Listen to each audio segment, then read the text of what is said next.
السلام علیکم ورحمۃ اللہ وبرکاتہ۔ الحمد للہ رب العالمین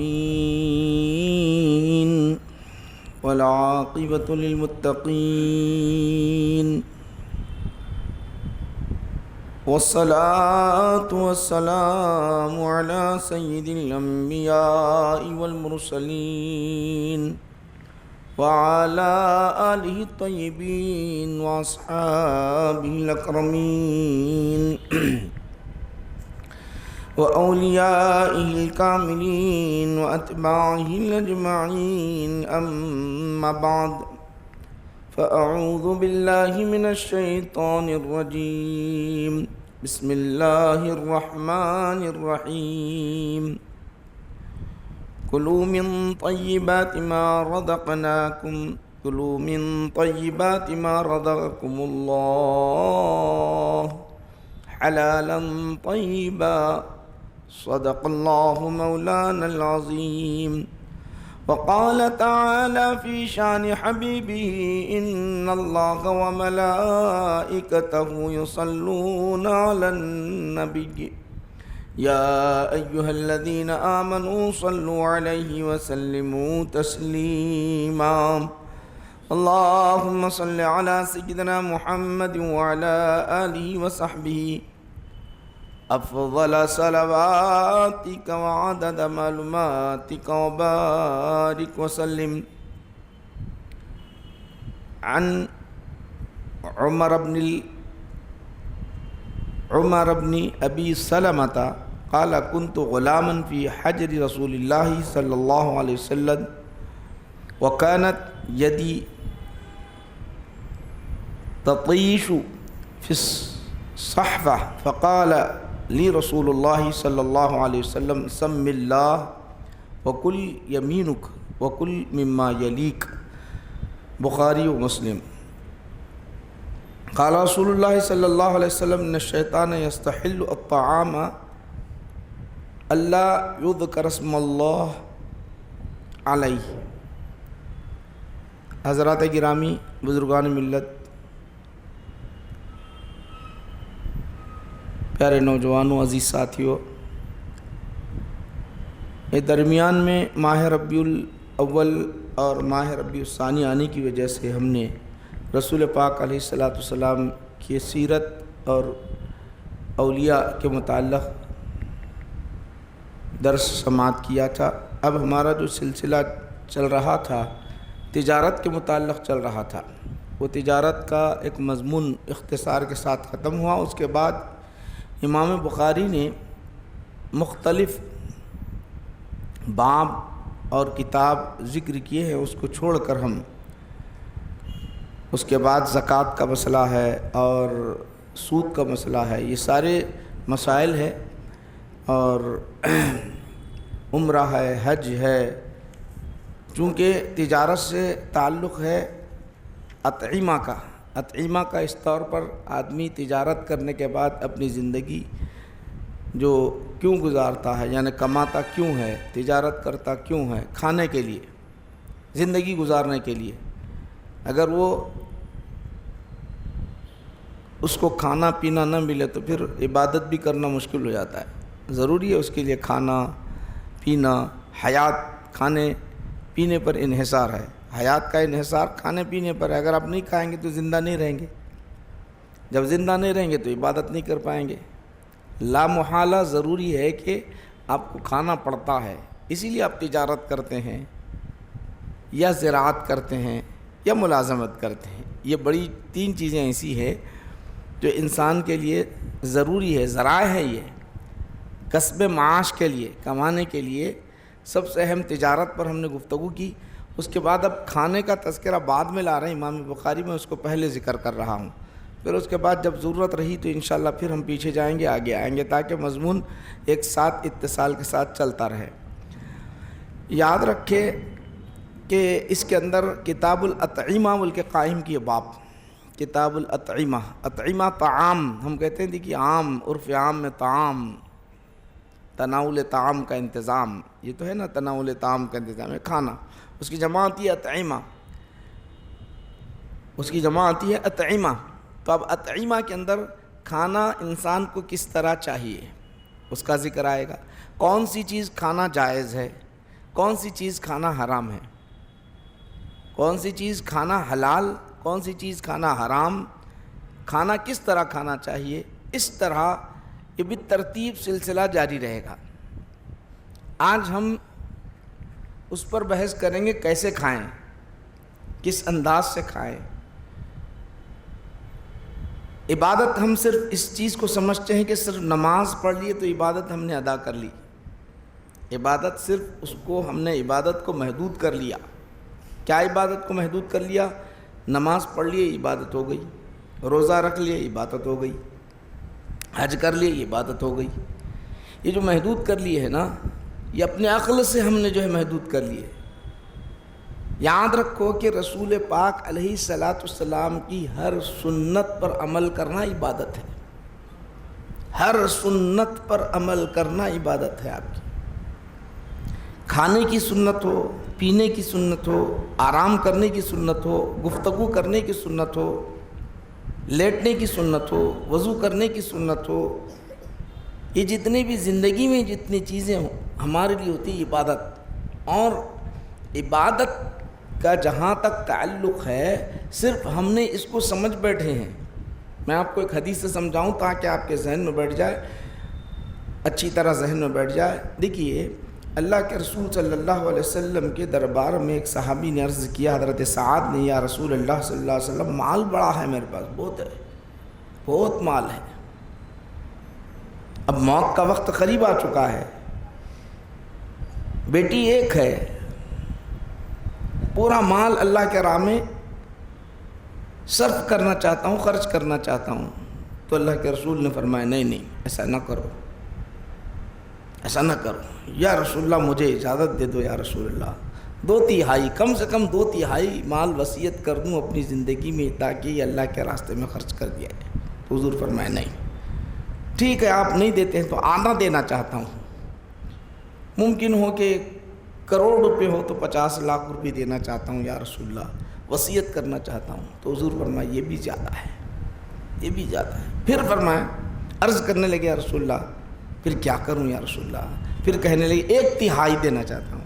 ٹھیک ہے یہ بھی زیادہ ہے, دینا ہے تو دے دو, یہ بھی زیادہ ہے. پھر اگلا جملہ سن لیجیے آپ, یہاں تک تو آپ کو معلوم ہو گیا. آقا ارشاد فرماتے ہیں کہ آپ سب کا سب مال وصیت کر کے سب دے دیں گے اور آپ کی اولاد کو محتاج اور فقراء چھوڑیں گے تو وہ دوسروں کے سامنے ہاتھ پھیلاتے رہیں گے. یہ مناسب نہیں ہے, یہ اچھا نہیں ہے. اچھا یہ ہے کہ ان کو مالدار چھوڑو تاکہ لوگوں کے سامنے ہاتھ نہ پھیلائے.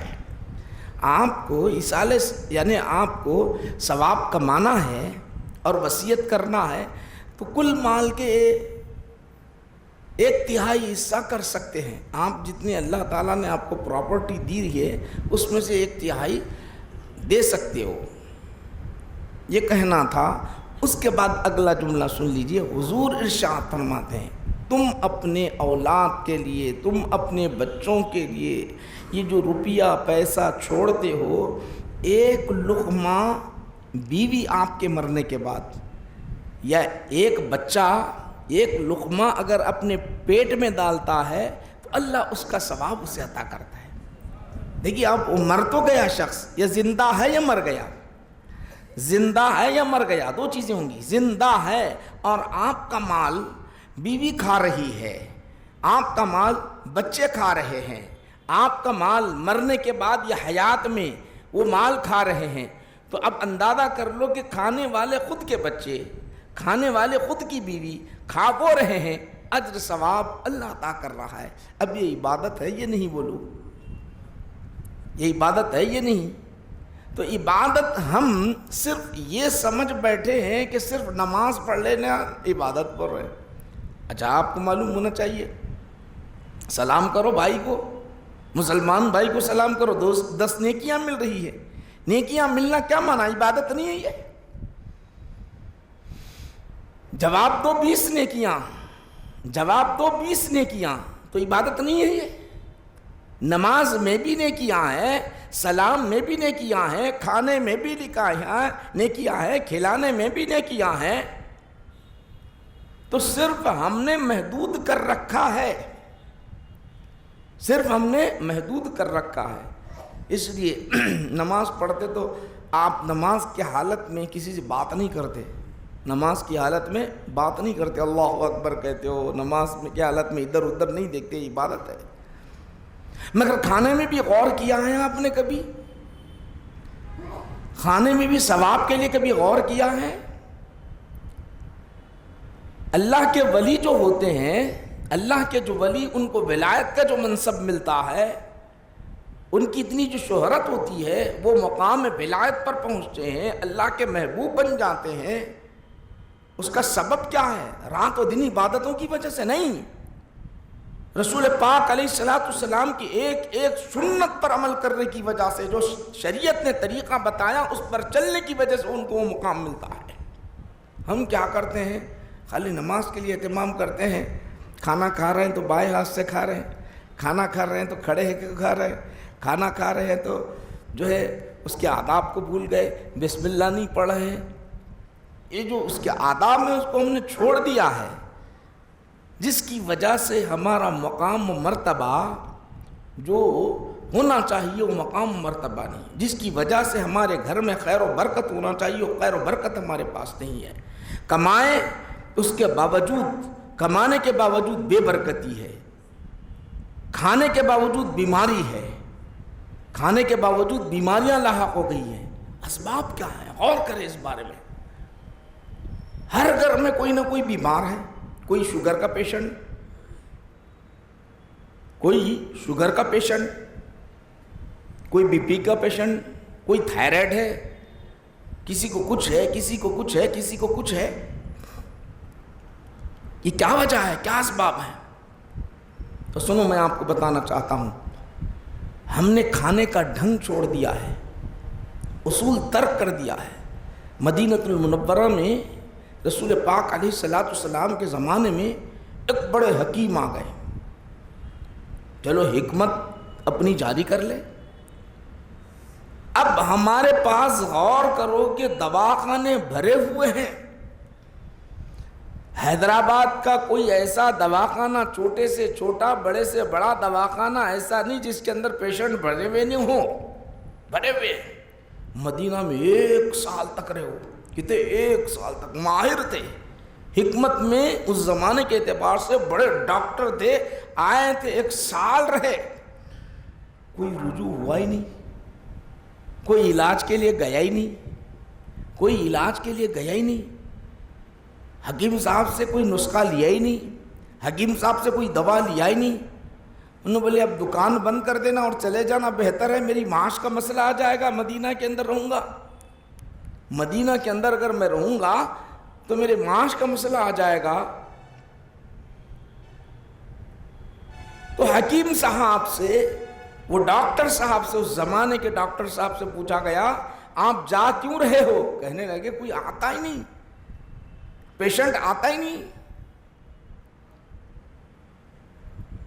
تو پھر اس سوال کیا کیوں نہیں آتا، کیوں نہیں آتے آپ کے پاس پیشنٹ، کیوں نہیں آتے؟ تو کہنے لگے یہاں پر جو میں نے ماحول دیکھا ہے، جو اصول میں نے دیکھا ہے، وہ اصول کی وجہ سے کوئی بیمار نہیں ہوتا، وہ اصول نبیوں کے سردار نے، محمد عربی صلی اللہ علیہ وسلم نے ایسا قانون ان کے لیے بنایا، ایسا دستور بنایا، کم کھاتے ہیں، کم کھاتے ہیں، اللہ کا شکر ادا کرتے ہیں، چہل قدمی محنت کرتے ہیں، مشقت کا کام کرتے ہیں، پھر بیمار پڑھنے کا کوئی سوال ہی نہیں ہے۔ ان کے اصول کے تحت وہ کھاتے ہیں، ان کے اصول کے تحت کھاتے ہیں، اس لیے کوئی بیمار نہیں پڑ رہا ہے۔ وہ اصول، اسلام کے اصول اتنے پاکیزہ ہیں کہ کوئی بیمار نہیں پڑا۔ اب ہمارے پاس اگر کئی مرغن غذائیں دکھ جائے، وہ حلال ہے حرام ہے پتہ نہیں کیا چیز ہے کدھر ہے، بس سمجھ لیتے ہیں کہ چلو کھاتے جاؤ کھاتے جاؤ کھاتے جاؤ، ہضم کرنے کے لیے گولیاں ہیں۔ یہ ہمارا مزاج بن گیا تو اب معدہ کمزور ہو جاتا ہے، پھر بیمار پڑنے لگ جاتے ہیں۔ ہم نے اصول نہیں بنایا ہے۔ میں آپ کو بتانا چاہتا ہوں کہ آج ہم وہ اصول پڑھیں گے تاکہ ہمارے لیے آسانی ہو۔ پہلی میں نے حدیث جو عبارت پڑھی ہے اس کا ترجمہ عرض کروں۔ رسول پاک علیہ السلام کے پاس ایک عمر بن ابو سلمہ، تو حضور کے پاس پرورش انہوں نے پائی، نبی کریم صلی اللہ علیہ وسلم کے پاس پرورش انہوں نے پائی، تو پرورش پانا تھا تو وہ کہتے یہ ہیں کہ میں حضور کے سامنے کھانا کھا رہا تھا، اور جب کھانا کھا رہا تھا تو میں کیا کر رہا تھا، یہ جو پیالہ رکھا ہوا ہے، برتن جو رکھا ہوا ہے، اپنے ہاتھ کو کبھی ادھر لے جاتا، کبھی ادھر لے جاتا، کبھی ادھر لے جاتا، اس طرح میں کھا رہا تھا۔ تو اللہ کے رسول صلی اللہ علیہ وسلم نے ارشاد فرمایا، کیا فرمایا؟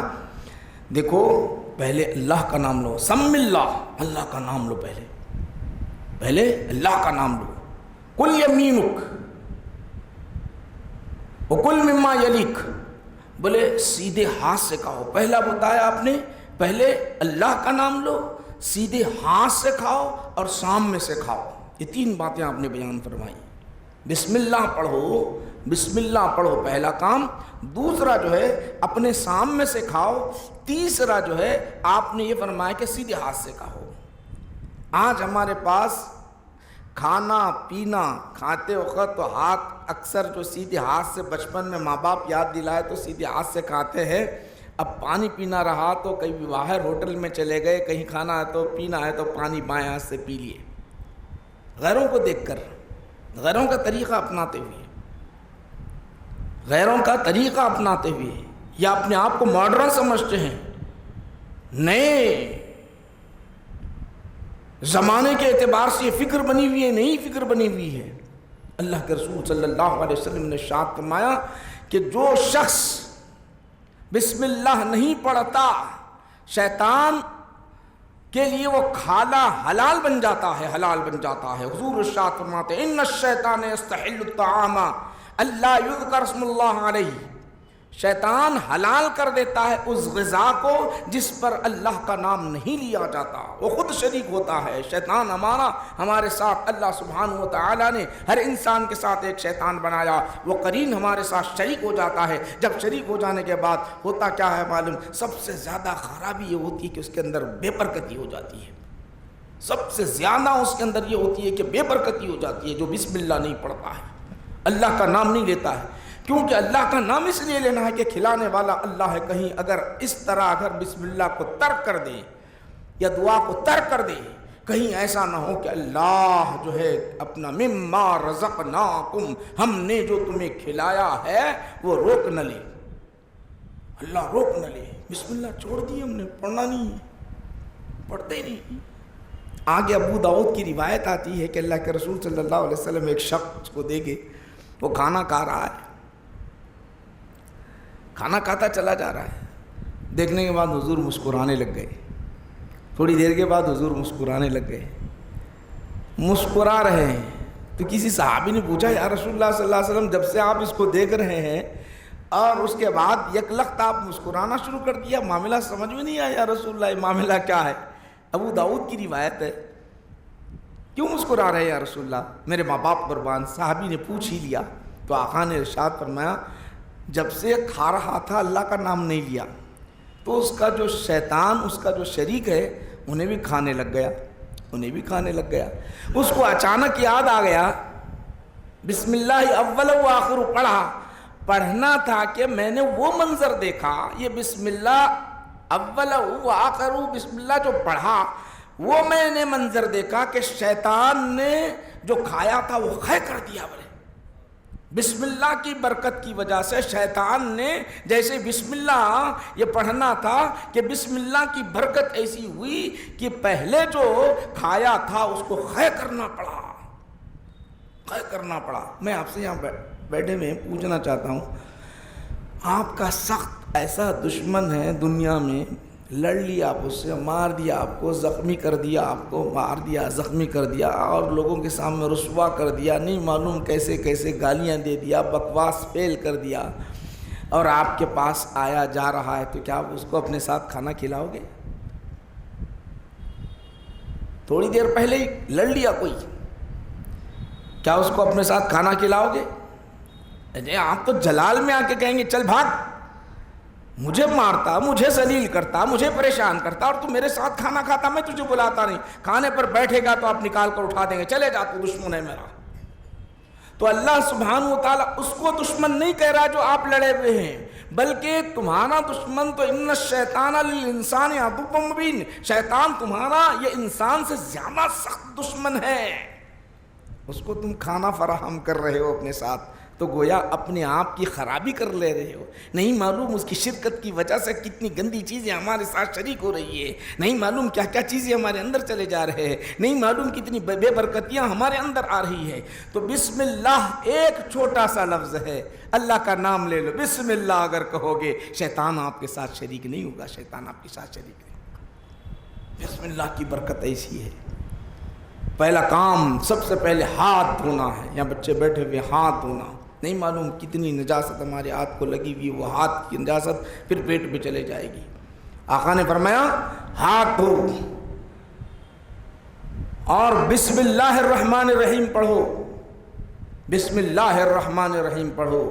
آقا نبی کریم صلی اللہ علیہ وسلم ارشاد فرماتے ہیں، دیکھو میرے بھائیوں، یہ جو طریقہ آپ کو بتا رہا ہوں، اس پر یہاں بیٹھنے والے اگر اس پر عمل کرے، واقعتاً ان کی زندگی میں انقلاب پیدا ہوگا،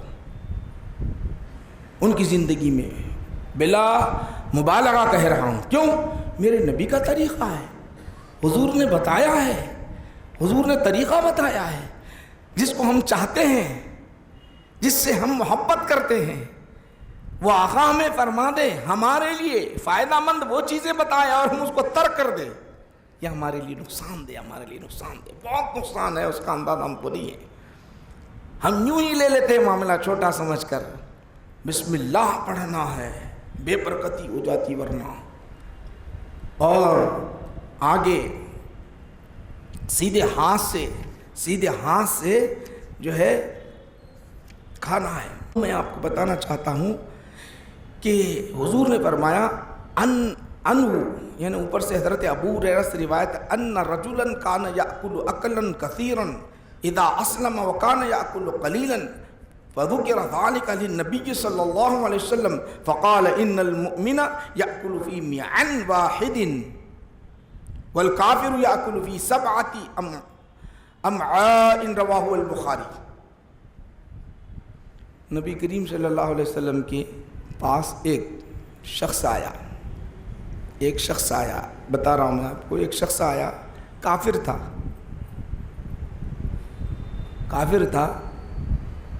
حضور نے اس کی میزبانی کی، حضور نے کہا کہ آرام کر لو، آج آرام کر لو۔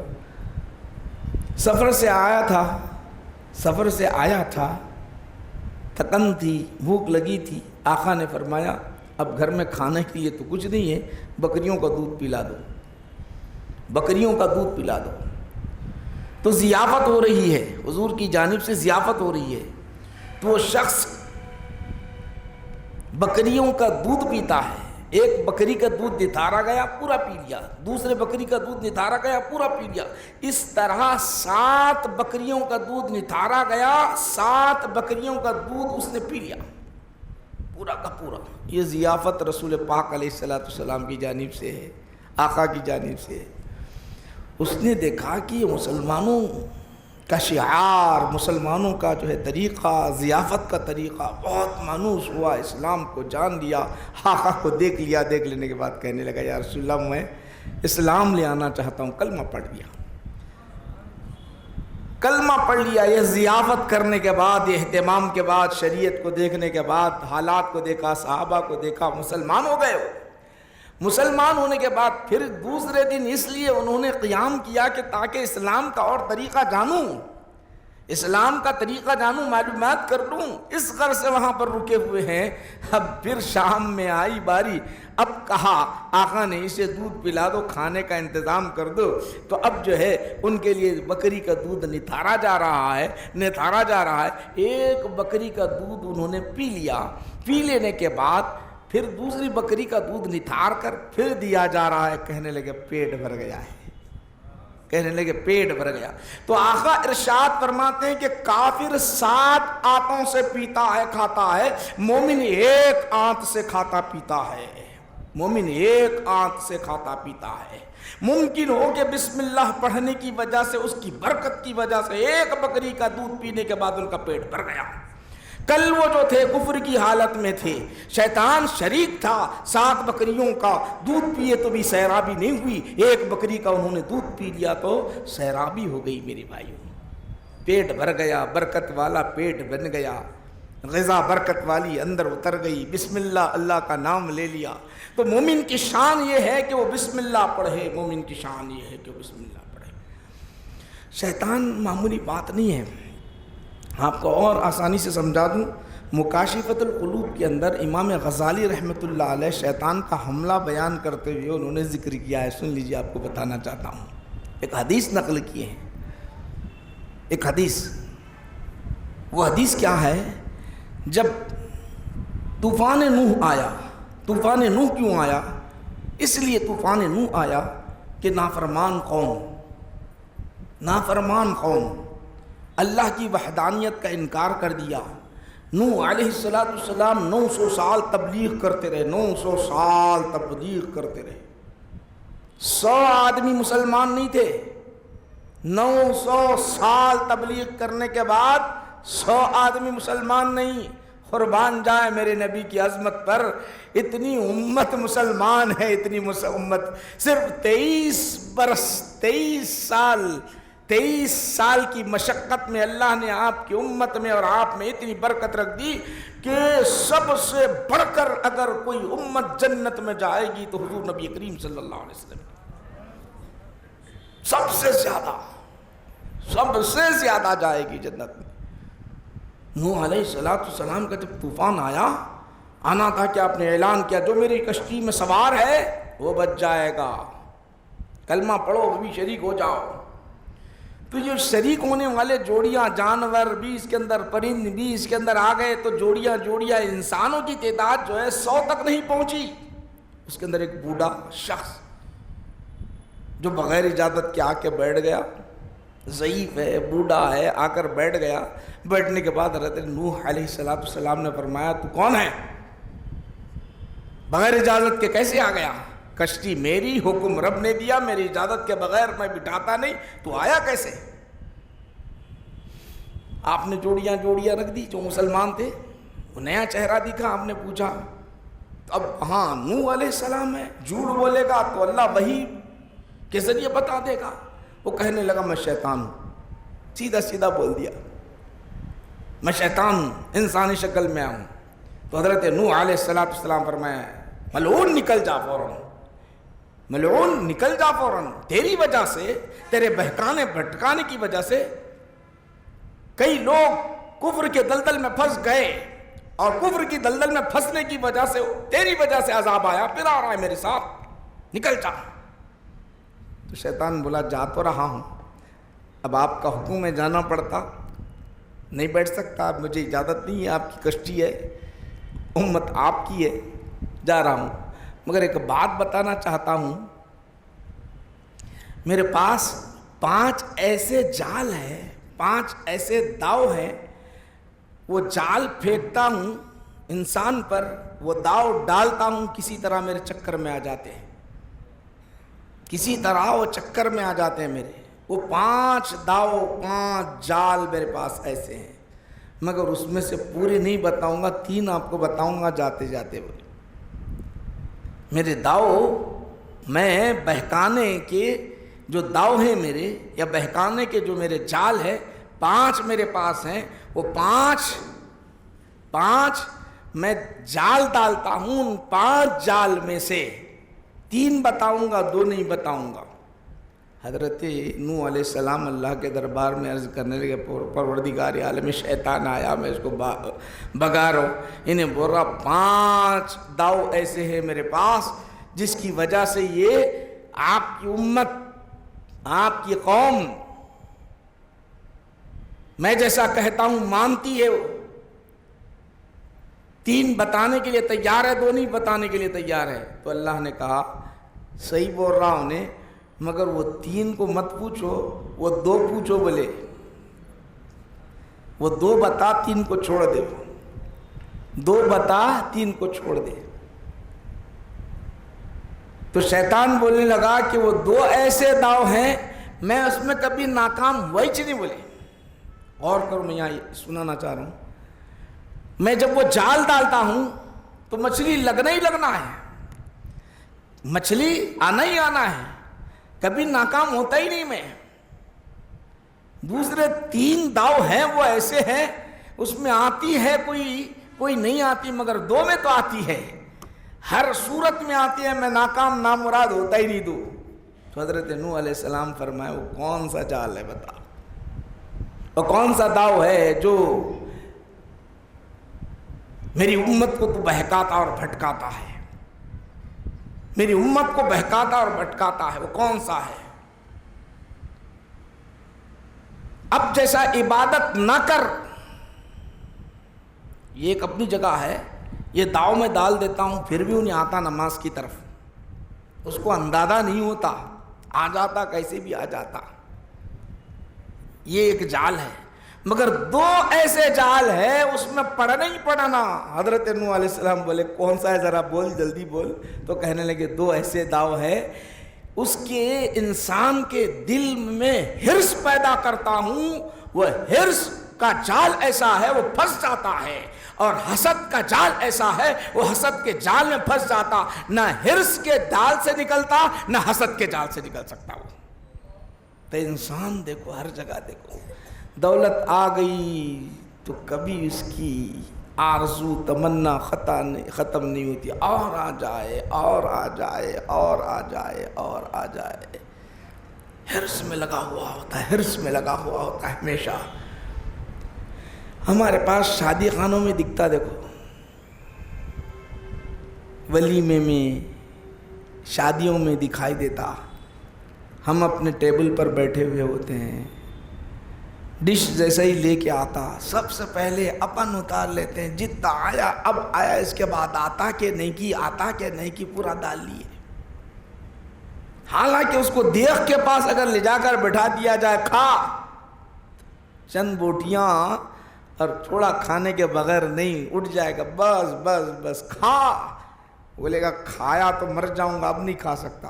مگر اس کی حرص ایسی ہے کہ شام میں دسترخوان پر دوسرے بیٹھے ہوئے ہوتے ہیں، وہ اپنا پیٹ بھرنے کے لیے، لینے کے لیے ایسا حریص بنتا ہے، ہاتھ اٹھاتا ہے، سب کا سب اپن ڈال دیتا، خالی کر کے دوسروں کو دے دیتا ہے.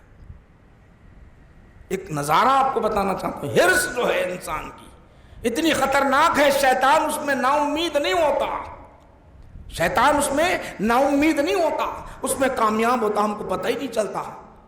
بڑے بڑے لوگ ہیں اس کے اندر، بعض ایسے ہوتے ہیں کہ کروڑوں روپیے بڑی بڑی گاڑیوں میں آتے ہیں، بڑے بڑے شادیاں خانے بڑے میں، اب گھستے ایسے چلے جاتے ہیں، ایسے چلے جاتے ہیں کہ سب کو غریبوں کو پیچھے ہٹ کے سب سے سامنے جا کے بیٹھ جاتے ہیں، اور سب سے زیادہ کھانے کی کوشش کی، دوسروں کا کوئی خیال نہیں کرتا. یہ کیا ہے؟ یہ حرص ہے، حرص.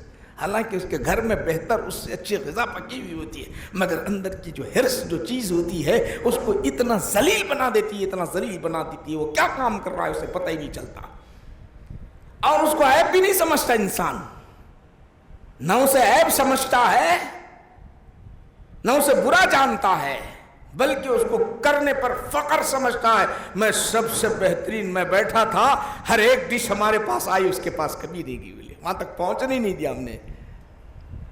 یہ حرص ہے نہیں؟ ذرا غور کرو اس بات کو.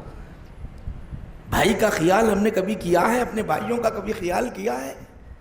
سامنے والے کا خیال کیا ہے؟ یہ منظر ہمارے نگاہوں کے سامنے ہے، غلطی کر رہے ہیں، ہم کو پتہ نہیں، زندگی گزار رہے ہیں، حیوانات کی طرح زندگی گزار رہے ہیں، ہم سے حیوانات کی طرح زندگی گزار رہے ہیں. مومن کو تو چاہیے کہ ترجیح اپنے بڑوں کو دے، ترجیح اپنے ساتھی کو دے، ترجیح اپنے بھائیوں کو دے، ترجیح اپنے دوستوں کو دے، ترجیح اپنے پڑوسی کو دے. ترجیح ہمارے پاس نہیں ہے. وَيُؤْثِرُونَ عَلَىٰ أَنفُسِهِمْ خَصَاصًا. قرآن کریم میں واقعات بیان کرتے ہوئے اللہ سبحانہ و تعالیٰ نے مومنین کی جو شان بیان کی، وہ اپنے نفسوں پر، اپنے جانوں پر، اپنے بھائیوں کو، اپنے دوستوں کو، اپنے رشتہ داروں کو، اپنے مہمانوں پر ترجیح دیتے ہیں. وہ لوگ قرآن آیات نازل کیا ان کی شان اور عظمت میں.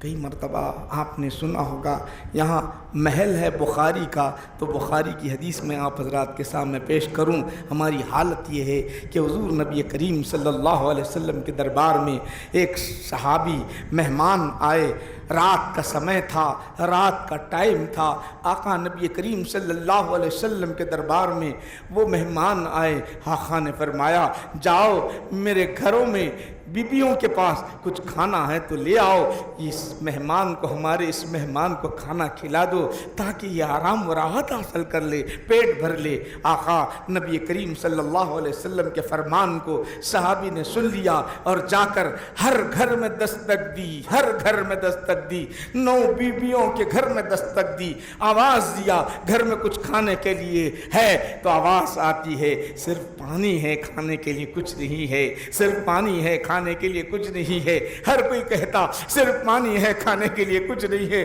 9 گھروں میں سے یہ آواز آ رہی ہے کہ کچھ نہیں ہے، کچھ نہیں ہے، ہمارے پاس تو فریجوں میں بھرا ہوا ہے، بھرا ہوا، فریجوں میں بھرا ہوا ہے، اور ہے خزانوں میں ہے، دکانوں میں ہے، ہر جگہ ہمارے پاس ہے۔ شہنشاہوں کے شہنشاہ، نبیوں کے سردار، نبیوں کے سردار کے گھر میں کیا ہے سوائے پانی کے اور کچھ نہیں ہے۔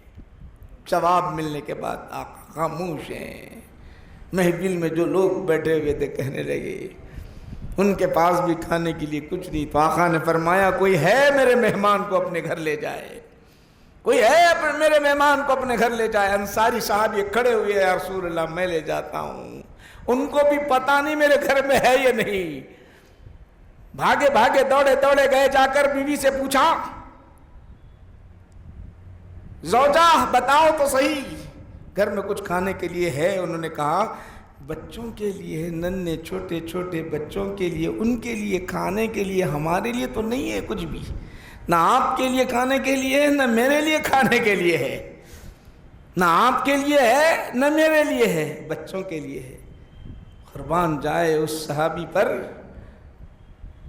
ان کی عظمت پر قربان جائے۔ انہوں نے کہا بیگم فکر نہ کرو، آج کا دن ہے نا، آج کا دن ہے، بچوں کو کیا معلوم، بچوں کو کیا پتا کھانا ہے نہ ہے، ہم کھلائے تو کھاتے ہیں، ہم پلائے تو پیتے ہیں، ننھے نہ چھوٹے ہیں کوئی بات نہیں، مگر حضور کا مہمان ہمارے گھر آیا ہے، اسے بھوکا نہیں بھی جانا ہے۔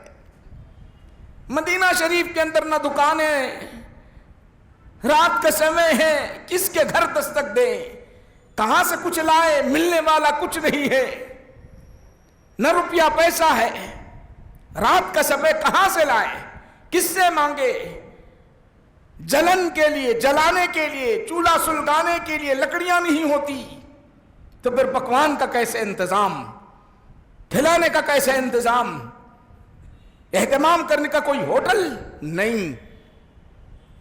کیا کہا، قربان جائے ان کے الفاظ پر، کہا بیگم سنو،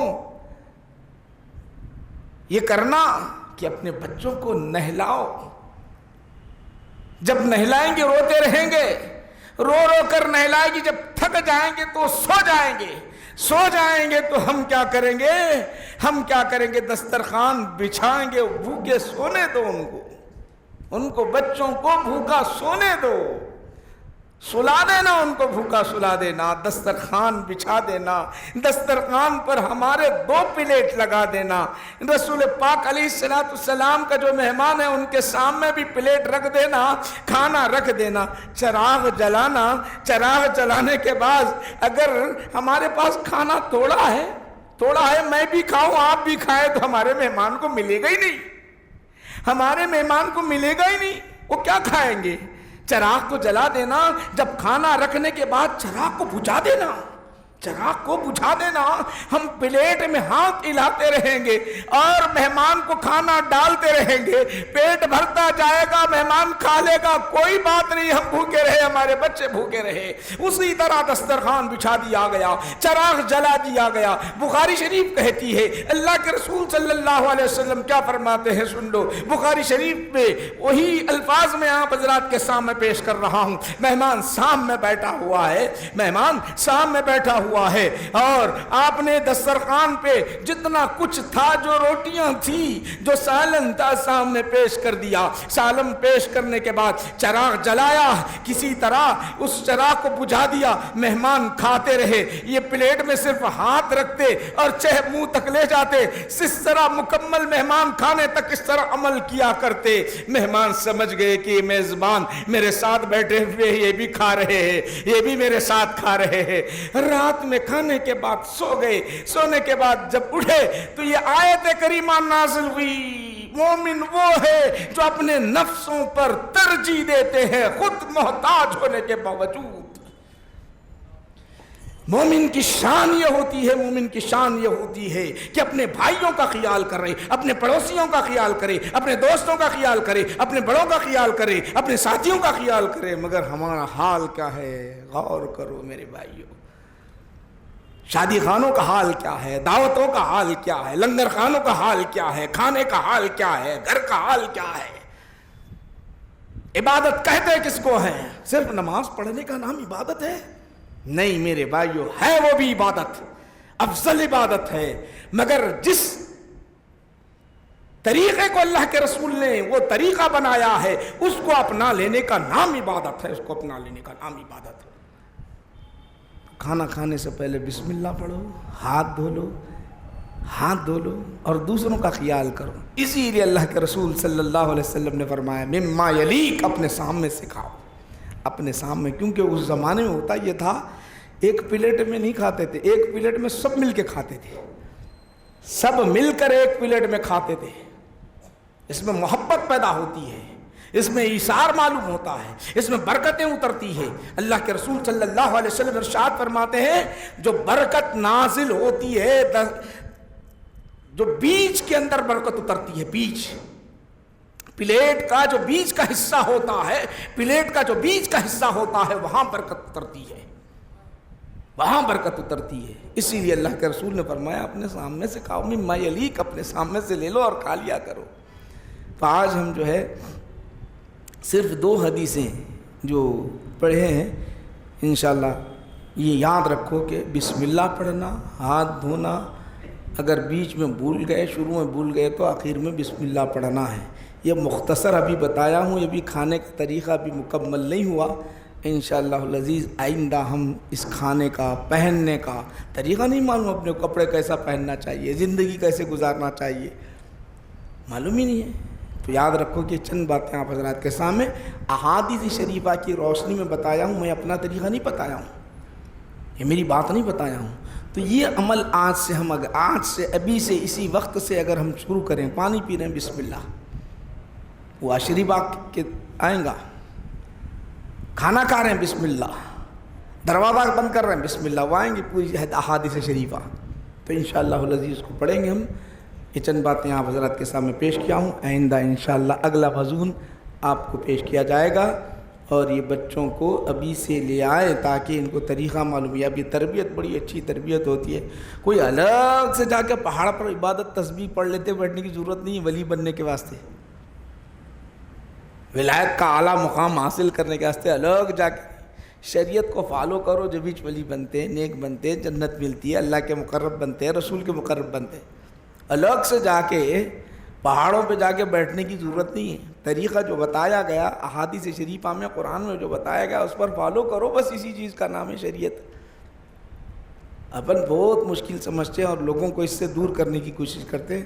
انشاءاللہ العزیز آئندہ اگلا مضمون انشاءاللہ پڑھیں گے۔ یہ چند باتیں آپ حضرات کے سامنے پیش کیا ہوں، کسی کوئی سوال پوچھنا ہے تو پوچھ لیجئے، جوابات دیے جائیں گے۔ جوابات کے ساتھ ہماری آج کی محفل دعا اور سلام پر اختتام میں آ جائے گی انشاءاللہ۔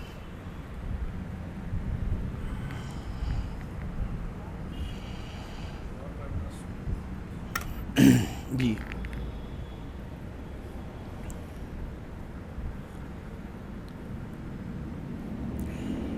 جی دوسری جگہ نبی اور رسول آتے رہتا ہے، نبی اور رسول میں فرق کیا؟ 2 سوالات کے جوابات سن لیجئے، میں اپنی بات کو ختم کرتا ہوں۔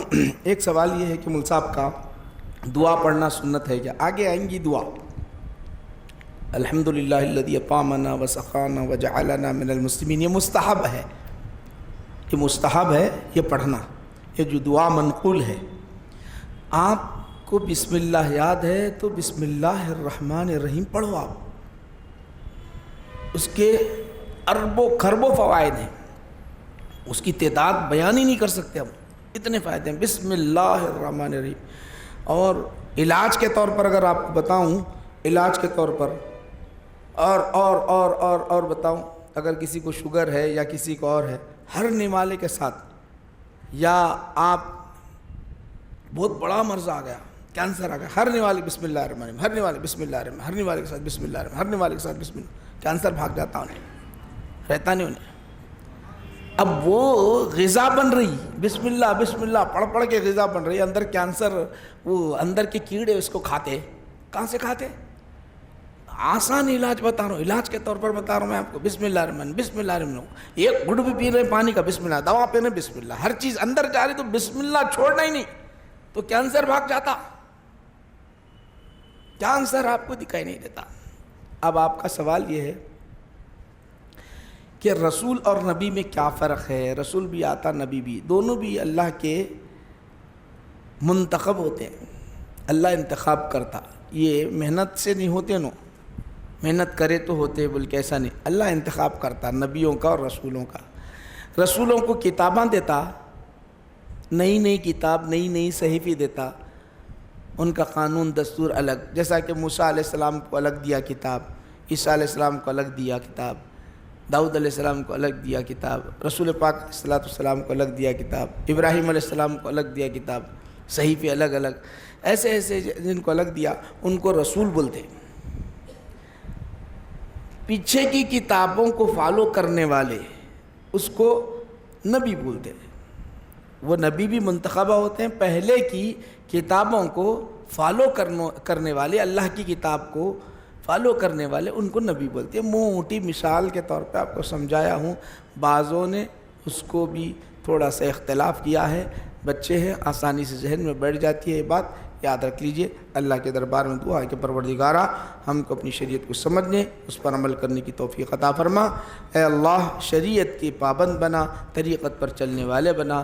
وصلی اللہ تعالیٰ علی خیر خلقہ سیدنا محمد وآلہ وصحبہ اجمعین، الحمدللہ رب العالمین۔ مسلم جو مٹھائی دیتے ہیں دیوالی کی، اچھا، ان کا سوال یہ ہے کہ غیر مسلم مٹھائی کی، دیوالی کی اور کون سی مٹھائیاں دیتے، کھا سکتے نہیں کھا سکتے بولنا چاہ رہے ہیں انہوں۔ غیر مسلم مٹھائی کی مٹھائیاں دیتے، یہ آپ کو معلوم ہے کہ اگر وہ پیشاب گائے کا ملا کے دیے ہیں تو مت کھاؤ، چھڑکتے بس ان کے پوجا کے ٹائم پر، نہیں اگر پیک ڈبہ ہے لا کے دے دیے تو کھا سکتے، آپ کو کوئی حرج نہیں ہے، مگر بہتر یہ ہے کہ احتیاط اگر آپ کرنا چاہ رہے ہیں تو کر سکتے، دوسروں کو دینا ہے تو دے سکتے ہیں، مگر کھا لیے تو حرام نہیں ہے، آپ کو حرام نہیں ہے ان کا دیا ہوا۔ کون سا حرام ہے؟ ان کا ذبیحہ انہوں ذبح کرتے تو وہ حرام ہے۔ غیر مسلم اگر کاٹ رہے ہیں جانور تو ان کا ذبیحہ حرام ہے، ان کا ذبیحہ حرام ہے، نہ کہ ان کا مٹھائی کا دینا، مٹھائی کا لینا، مٹھائی جو دے رہے ہیں یہ ہمارے لیے ایسا ہی ہوا، غیر مسلم کی دکان سے مٹھائی خرید رہے ہیں آپ، غیر مسلم کی دکان سے مٹھائی خرید رہے ہیں، ویسا چ ہوتا ہے۔ آپ کو معلوم ہے کہ نہیں مٹھائی بیچ رہا تو پیشاب ڈال کے بیچ رہا تو مت جاؤ گائے کا۔ ان کے پوجا کے اندر اگر مٹھائی ایسا دال مٹھائی کے اندر پیشاب چھڑک رہے تو سمجھ لو مت کھاؤ، نہیں تو کھانے میں کوئی حرج نہیں ہے، بسم اللہ پڑھ کے کھاؤ، آپ کے لیے حلال ہے۔ اللہ کے دربار میں دعا کہ پروردگار ہماری اس محفل کو قبول منظور فرما۔ وصلی اللہ تعالیٰ علی خیر خلقہ سیدنا محمد وآلہ وصحبہ اجمعین، والحمدللہ رب العالمین۔